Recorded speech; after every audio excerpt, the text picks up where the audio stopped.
Every time you open up a news story, you get an emotional poke. It's done deliberately because if they can get you, if they can poke your emotions in a certain way, then you will look more closely at the article. You will share it.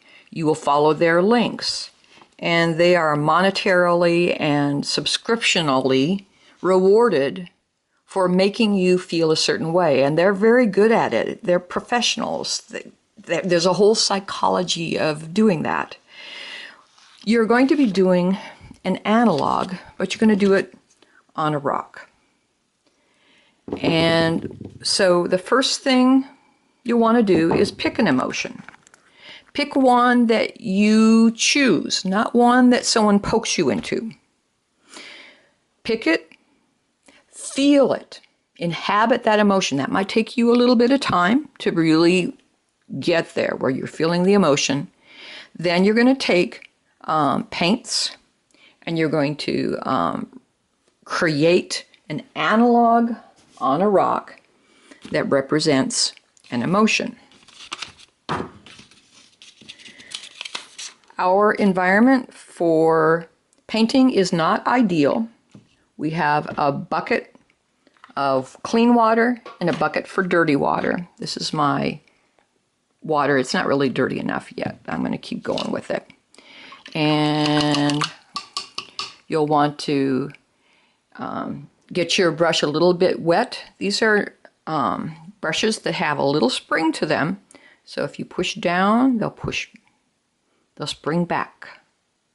They want to go to a tip as long as you don't treat them too rough. I'm going to charge up my brush. Do a little twisty thing here. And if I push down hard, I get a fatter line. If I push light, I get a lighter line. When you hold a pencil, you tend to hold it like this. Holding a brush, give yourself a little bit more flexibility so you can twist it and turn it. It took you years to master a pencil. A brush is more complex, but it's also 1,000 times more expressive. Be open to the mistakes you might make because they're probably not mistakes. If you follow the process, there's probably something about that mark that needed to be made. So I'm going to get my brush ready. I'll charge it up. The colors we're using are going to be earth colors for Earth Day.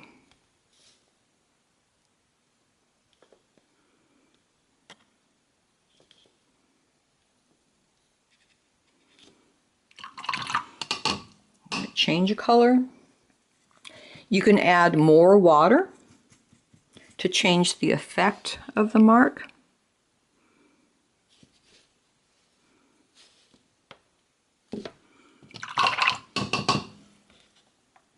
Take as much time as you need until you're satisfied.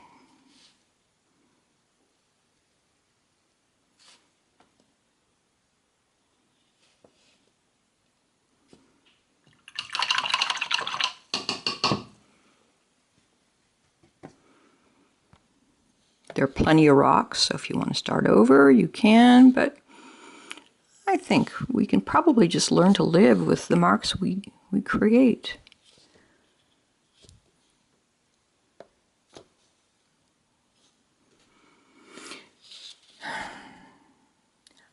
My suggestion is that you leave the rock rocky.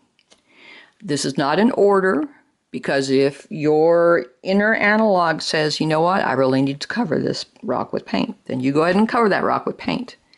I personally think that if we are going to create art on a rock, that there's a certain elegance to letting the rock be a rock. So if my water is too dirty, then I will rinse out my brush, put it in the dirty I can use my paper towel just to check and see if I got all the paint off.